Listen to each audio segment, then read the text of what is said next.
अलवर जिले की मुंडावर पंचायत समिति की ग्राम पंचायत सोरखा कला के वर्तमान सरपंच श्रीमती बबीता देवी व उनके प्रतिनिधि सुरजीत सिंह चौधरी मिलकर पंचायत के किन किन मुद्दों एवं किन किन विकास कार्यों को देंगे प्राथमिकता। आइए सुनते हैं डीआरटी न्यूज स्पेशल मीटिंग के दौरान हुई विशेष वार्ता को।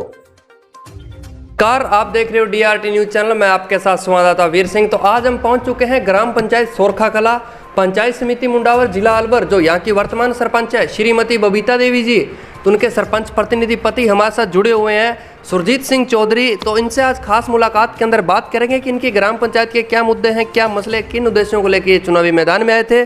जैसे कि 2 वर्ष इनके पूर्ण होने वाले हैं, तो अपने करेंगे इनके राजनीतिक परिचय की बात, शिक्षा के क्षेत्र के अंदर और ग्राम पंचायत के अंदर विकास कार्यों पे बात। तो सरपंच साहब, पहले तो हमारे चैनल के अंदर आपका बहुत बहुत स्वागत है।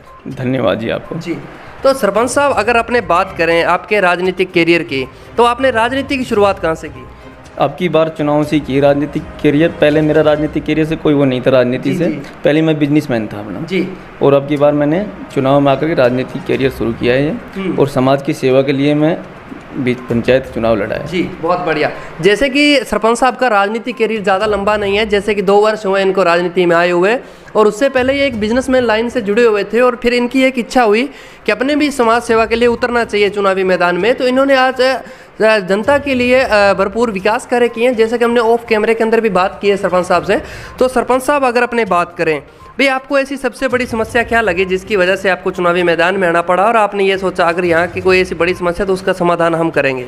सबसे बड़ी समस्या थी पेयजल की जी।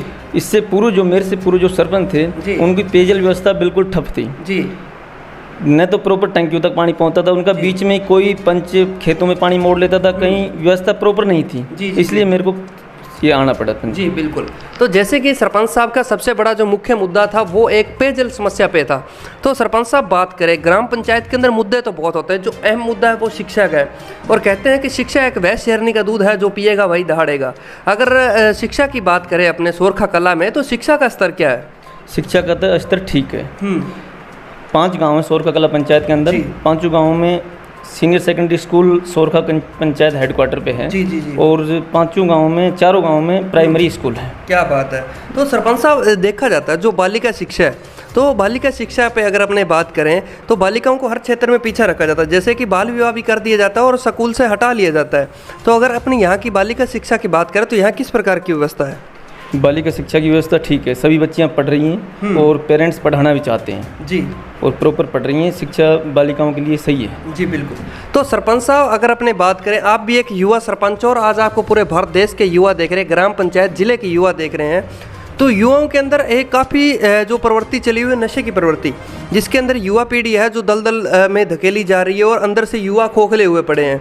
और कहते हैं कि भारत देश के जो युवा हैं वो एक जवान और किसान है, और अगर अपने जवान की बात करें तो जवान अगर नशे की प्रवृत्ति की ओर ज़्यादा अग्रसर हो गया और उसके बाद में उसका पतन है।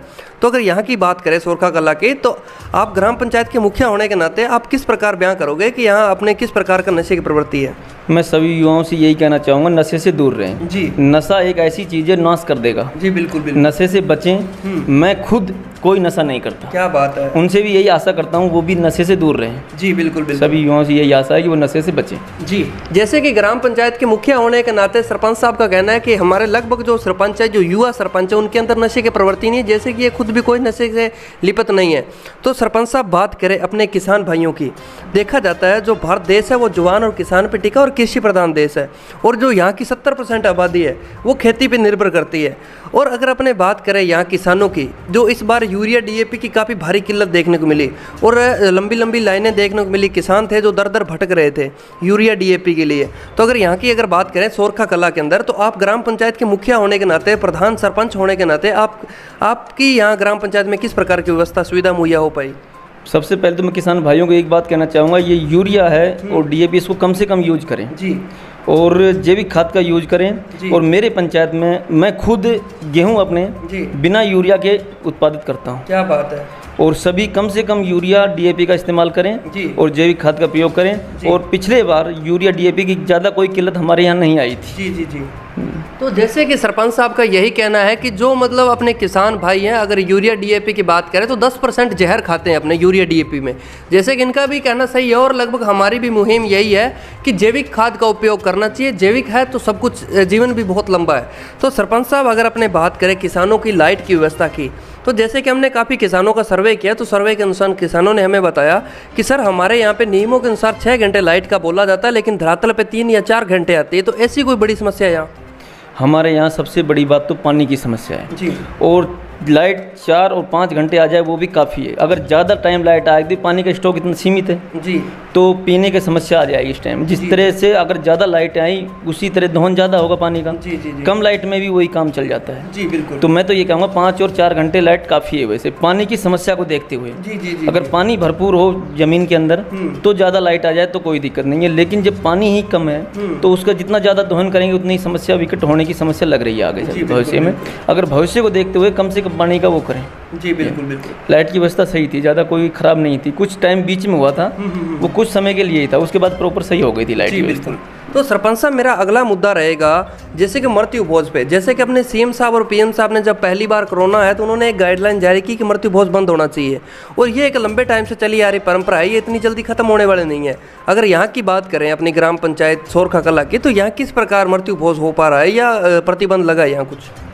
सबसे बड़ी बात तो ये मृत्यु भोज तो होना ही नहीं चाहिए। और मृत्यु भोज जहाँ हो रहा है जहाँ शिक्षा का अभाव है। जी। शिक्षित लोग मृत्यु भोज पे विश्वास नहीं करते, जो अशिक्षित हैं वो ज़्यादा मृत्यु भोज की तरफ दौड़ते हैं। जी जी। मैं तो यही कहूँगा उनसे, मृत्यु भोज पर बैन लगाओ, मृत्यु भोज मत करो। उस पैसे को कहीं सदुपयोग करो, अनाथ बच्चों की शिक्षा के लिए करो, गरीबों पे करो, शिक्षा पे करो, कोई स्कूलों में डोनेट कर दो। तो शिक्षा ही सर्वोपरि रख कर के काम करें। जी बिल्कुल बिल्कुल। हर बंदे की सोच यही होनी चाहिए। जैसे कि हम काफ़ी सरपंचों से मिले हैं और लगभग डोर टू डोर हमारा सर्वे भी चल रहा है। ग्राम पंचायत की मुहिम को हम छेड़ के चल रहे हैं कि ग्राम पंचायतों में क्या कुछ विकास कार्य हो रहे हैं, किस प्रकार की यहाँ व्यवस्था है। जैसे कि सरपंचों का एक ही बात सामने निकल के आती है कि जो इस पैसे को जो फालतू इन्वेस्टमेंट की बात करें, जब गरीब बंदा कोई मृत्यु भोज करता है तो वो क्या है, किसी से कर्जा उठा के करता है और उसके बच्चे भी शिक्षा से वंचित रह जाते हैं और वो खुद एक कर्जाई हो जाता है। और सरपंचों का यही कहना है इस पैसे का गलत जगह उपयोग ना करें, खाने पीने में उपयोग ना करें, इसको शिक्षा की ओर लगाएं। तो सरपंच साहब मेरा अगला सवाल रहेगा कि अगर चिकित्सा व्यवस्था की बात करें अपने यहाँ, तो यहाँ किस प्रकार की व्यवस्था है? यहाँ पीएचसी है मेरे सोरखा कला में जी। बाकी चिकित्सा में इतना ज़्यादा वो नहीं है। जी जी। और 5 गांव हैं, छोटे छोटे गांव मेरी पंचायत के 5 जी। बाकी यहाँ खैरतल से मातोर या खैरतल यहाँ से चिकित्सा का वो है, बाकी यहाँ इतना कोई वो नहीं है। जी जी बिल्कुल बिल्कुल। तो सरपंच साहब परिवहन की बात करें कि हर घर पे संसाधन भी उपलब्ध नहीं है। अगर जो सक्षम है उनके तो बाइक होगी, मोटरसाइकिल होगी, गाड़ी भी होगी और हर सुविधा मिल जाएगी। तो खैरथल जाने के लिए या अलवर जाने के लिए यहाँ कोई गाड़ियाँ वगैरह की कोई व्यवस्था, बस वगैरह? रोडवेज तो एक भी नहीं है मेरे यहाँ पंचायत से, कोई हेडक्वार्टर से कोई रोडवेज नहीं है। बाकी प्राइवेट साधन बस वगैरह काफ़ी, टेम्पू वगैरह ये काफ़ी हैं। जी जी जी। तो परिवहन का कोई ज़्यादा समस्या नहीं है जी। तो सरपंच साहब देखो, जो एक अंतिम घर होता है, अंतिम मंजिल होती है, जिसे अपने बोलते हैं मोक्ष धाम या शमशान घाट, तो अब अगर बात करें तो यहाँ किस प्रकार की व्यवस्था शमशान घाट में? अभी तो नगण्य है, शमशान घाटों में कोई व्यवस्था नहीं है। लेकिन मैंने शुरुआत की है एमएलए साहब से, शमशान घाट के ही काम लिए मैंने सबसे पहले। 5 गाँव में शमशान घाट के काम, 4 द्वारी, मेन गेट और टीन साइड के काम लिए। एमएलए साहब ने वो यस कर दिया है और जल्दी उन पे काम होने वाला है जी। तो सरपंच साहब आज आपको लगभग अपनी मुंडावर की हो गई, अलवर जिले की ग्राम पंचायतों के सरपंच भी आपको देख रहे हैं। तो अगर अंतिम घर की बात करें मोक्ष धाम की, तो यहाँ मोक्ष धाम के ऊपर आप क्या कहना चाहोगे? क्या विचार है आपका, किस प्रकार की व्यवस्था होनी चाहिए? और देखो जो अंतिम घर है वही अगर अपना अच्छा नहीं है तो बाकी कुछ नहीं कह सकते, यहाँ कमाया हुआ तो वो सब यहीं रह जाएगा। नहीं, मोक्ष धाम मॉडिफाई होना चाहिए जी, बढ़िया होना चाहिए, 4 द्वारी होनी चाहिए, मेन गेट होना चाहिए, पानी की व्यवस्था होनी चाहिए जी, और टीन सेट होना चाहिए जी जी जी। एक हम जहाँ लास्ट हमारा अंतिम घर है वो भी अपन उसको तरीके से नहीं, सिस्टमेटिक तरीके नहीं बना पाए, तो हमने क्या किया फिर? जी बिल्कुल बिल्कुल बिल्कुल। तो ये थे हमारे साथ सरपंच साहब सुरजीत सिंह चौधरी जी, तो जिनसे आज अपने खास मुलाकात के अंदर बात की। इन्होंने अपने ग्राम पंचायत के मुद्दे मसलों के बारे में हमें बताया।